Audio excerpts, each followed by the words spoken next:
ጁላይ 29 2008 እንደ አውሮፓውያን አቆጣጠር ሱዛን ፓውል የተባለች የሁለት ልጆች እናት ዩታ አሜሪካ በሚገኘው ቤቷ ውስጥ ካሜራዋን አበራች። በቪዲዮው ላይ የቤቷን ዕቃና ንብረቶች ስትዘረዝር ትታያለች። ነገር ግን ይህን የምታደርገው ለኢንሹራንስ ወይም ለንብረት ብላ አልነበረም። የቪዲዮ መንፈስ ያስፈራል።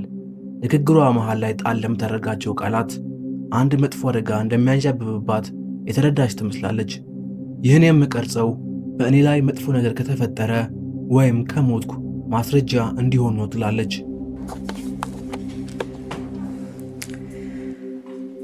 This is me, July 29th, 2008. It is 12:33 Mountain Time. Covering all my bases, making sure that if something happens to me or my family or all of us, that our assets are documented. Hope everything works out and we're all happy and live happily ever after as much as that's possible. ሱዛን ይህንን ቪዲዮ እንድትቀርጽ የመከራት ጠበቃዋ ነበር። ከባለቤቷ ከጆሽ ፓውል ጋር ያላት ትዳር ፈርሶ ነበር። ጆሽ የቁጣና የብጥብጥ ባህሪ ስለነበረው ሱዛን ትፈራው ነበር። እንዲያውም በእጅ ጽፋ ባስቀመጠችው ኑዛዜ ላይ አንድ አስደንጋጭ መልእክት አስፍራ ነበር። እኔ ሞቼ ከተገኘው አደጋ አይደለም፣ ተገድዬ ነው፣ የገደለኝም ባለቤቴ ነው የሚል ነበር። ከቪዲዮ ቀርጻ ከአንድ ዓመት በኋላ በታህሳስ 2009 ሱዛን ያሰበችው ደረሰባት። ያለምንም ዱካ ጠፋች።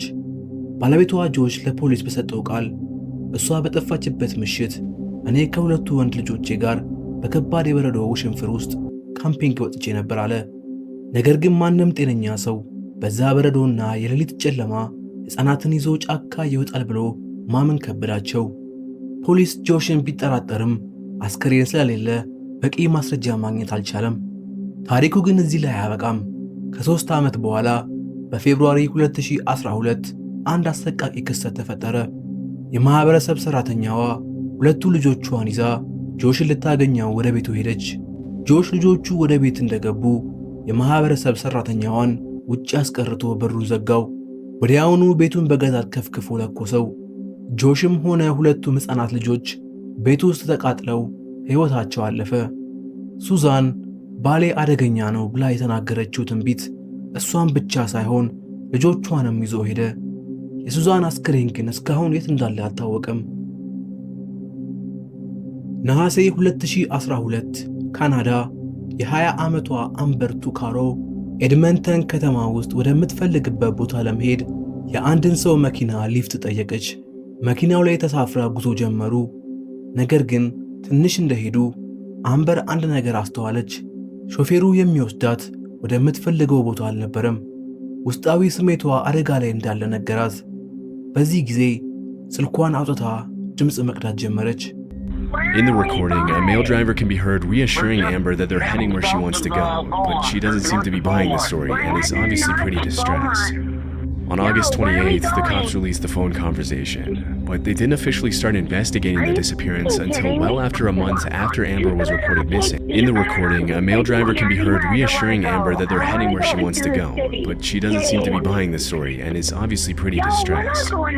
On August 28th, the cops released the phone conversation, but they didn't officially start investigating the disappearance until well after a month after Amber was reported. ይህ የተቀዳ ድምፅ አምበር በሕይወት እያለች የተሰማችበት የመጨረሻ ማስረጃ ነው። በድምፁ ላይ አምበር ሹፌሩን ስትጠይቀው ይሰማል። ወዴት ነው የምንሄደው? እኛ እኮ ወደ ደቡብ እየሄድን አይደለም፣ ወደ ሰሜን እየሄድን ነው ትለዋለች። ሾፌሩ ግን በጣም በተረጋጋና በሚያስፈራ ድምፅ አይ ትክክለኛውን መንገድ ይዘናል እያለ ይዋሻታል። ይህ ድምፅ ከተቀዳ በኋላ አምበር በድጋሜ በሕይወት አልታየችም። የሚገርመው ነገር የካናዳ ፖሊስ ጉዳዩን በችልታ በመያዝ እሷ ፓርቲ ለመሄድ ብላ ጠፍታ ይሆናል ብሎ ከጠፋች ሰዎች ዝርዝር ውስጥ አውጥቷት ነበር። ነገር ግን ከ2 ዓመት በኋላ ይህ የተቀዳ ድምፅ ለሕዝብ ይፋ ከሆነ ከ4 ቀናት በኋላ የአምበር አጽምና የራስ ቅል በጫካ ውስጥ ተገኘ። ብዙ ሰዎች የቀረጻውን ድምፅ ሰምተው ይህንን ድምፅ እናውቀዋለን ብለው ለፖሊስ ጥቆማ ቢሰጡም አምበርን የወሰዳት ያ ሹፌር ማን እንደሆነ እስካሁን ድረስ እንቆቅልሽ ሆኖ ቀርቷል። በ2014 መጨረሻ አካባቢ ኬኒ ቪች የተባለ ጀብደኛ ተጓዥ ወይም ሃይከር አንድ የዩቲዩብ ቪዲዮ ስር የጻፈው ኮሜንት የመነጋገሪያ ርዕስ ሆነ። ኬኒ እንደጻፈው ኔቫዳ በረሃ ውስጥ በአሜሪካ ምስጢራዊ የጦር ሰፈር ወይም ኤሪያ 51 አካባቢ አንድ ኤም የሚል ቅርጽ ያለው ዋሻ እንዳገኘ ተናገረ። አስፈሪውን ነገር ግን ወደ ዋሻው መግቢያ ሲጠጋ መላ ሰውነቱ መንቀጥቀጥ እንደጀመረና ፍርሃት እንደለቀቀበት ጻፈ። ብዙ ሰዎች ግን ይህንን አላመኑትም። ውሸታም ነህ፣ ማስረጃ አምጣ አሉት። ኬኒ እውነት መሆኑን ለማረጋገጥ ሽጉጡንና ካሜራውን ይዞ ይህንን ኤም ኬቭ የተባለ ዋሻ ፍለጋ ወደ በረሃ ሄደ። ቪዲዮ ቀርጾ ተመለሰ። ነገር ግን ዋሻውን ሊያገኙ አልቻለም። ሰዎች በድጋሚ የተሳለቁበት። በኖቬምበር 10 2014 ኬኒ ለሶስተኛ ጊዜ ዋሻውን ፈልጎ ለማግኘትና ዝም ለማሰኘት ወሰነ። ለቤተሰቦቹ ለአጭር ጉዞ እንደወጣ ነግሮ ወደ በረሃው ብቻውን ሄደ። ከዚያ ቀን በኋላ ኬኒ ተመልሶ አልመጣም። ከፍተኛ የፍለጋ ቡድን ተቋቁሞ በረሃውን ቢያሰሱም የተገኘው የኬኒ ስልክ ብቻ ነበር። ስልኩ የተገኘው አንድ የተተወ የድሮ ማዕድን ማውጫ ጉድጓድ አጠገብ ነው። ብዙ ሰዎች ኬኒ በዋሻ ውስጥ ባለው ምስጢራዊ ኃይል ተገድሏል ወይም በኤሪያ 51 ወታደሮች ተገድሏል የሚል መላምቶችን ይሰጣሉ። ነገር ግን ከጊዜ በኋላ አንዲት ራሷን የኬኒ ፍቅረኛ ብላ ያስተዋወቀች ሴት ቪዲዮው ላይ ኮሜንት ጻፈች።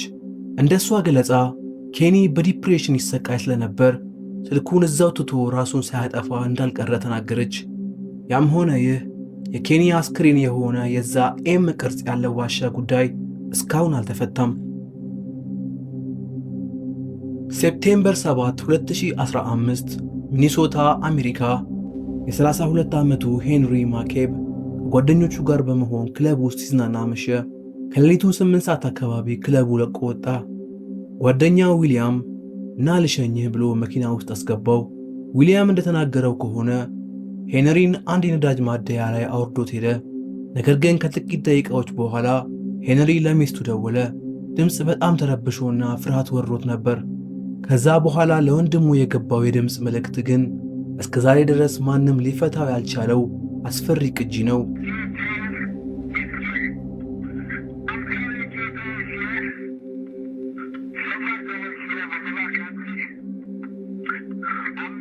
ለ2 ደቂቃ በሚቆየው በዚህ ቅጂ ላይ የሄንሪ ድምፅ አይሰማም።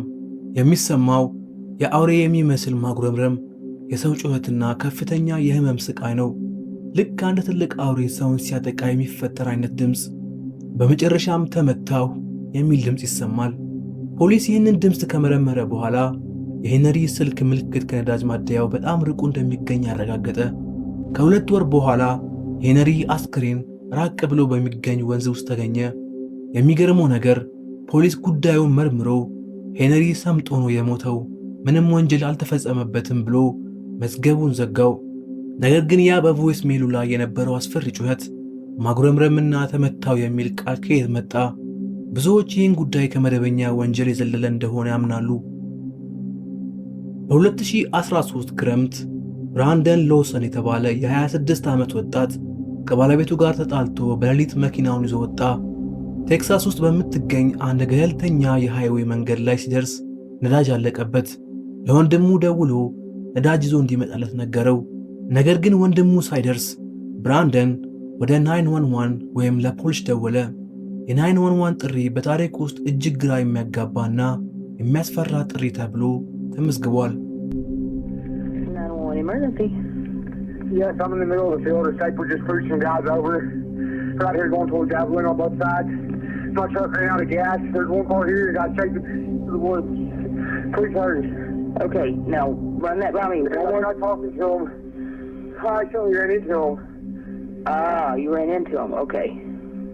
Got the first guy. Do you need an ambulance? Yeah, no, I need the cops. Okay. Is anybody hurt? Hello? Hello? Hello? ብራንደን ለፖሊሶቹ እንዲህ አላቸው። ጫካ ውስጥ ነኝ፣ እያባረሩኝ ነው፣ ልሸሽ እየሞከርኩ ነው፣ እባካችሁ ፍጠኑ፣ ደም እየፈሰሰኝ ነው። ከበስተጀርባ ሌሎች ድምጾች ወይም የተኩስ ድምፅ የሚመስል ነገር ይሰማ ተብሎ ይታመናል። ወንድሙ ካይልና ፖሊሶች ቦታው ላይ ሲደርሱ የብራንደን መኪና መንገድ ዳር ቆሟል። ብራንደን ግን የለም። ካይል ለብራንደን በድጋሚ ደወለለት። ብራንደን በስልክ እንዲህ አለው፣ ከፖሊሱና ካንተ ትንሽ ራቅ ብሎ በጫካው ውስጥ ሆኜ እያየኋችሁ ነው። ደም እየፈሰሰኝ ነው፣ ፍጠኑ አለው። ፖሊሶቹ ጫካውን ቢያሰሱም ማንም የለም። ከዛ በኋላ ስልኩ ተዘጋ። ብራንደንም ለዘላለም ጠፋ። ለዓመታት ብራንደን ምን እንደገጠመው አይታወቅም ነበር። አደንዛዥ እጽ ተጠቅሞ ስለነበር ቅዠት ውስጥ ሆኖ ነው የሚሉ አሉ። በመጨረሻም በ2022 ከጠፋ ከ9 ዓመት በኋላ በዚያው አካባቢ የተቦጫጨቀ ልብስና የሰው አጽም ተገኘ። የዲኤንኤ ምርመራው አጽሙ የብራንደን መሆኑን አረጋገጠ። ነገር ግን በዚያች ሌሊት ጫካ ውስጥ ማን እንዳባረረውና እንዴት እንደሞተ ሚስጥሩን ይዞት አለፈ።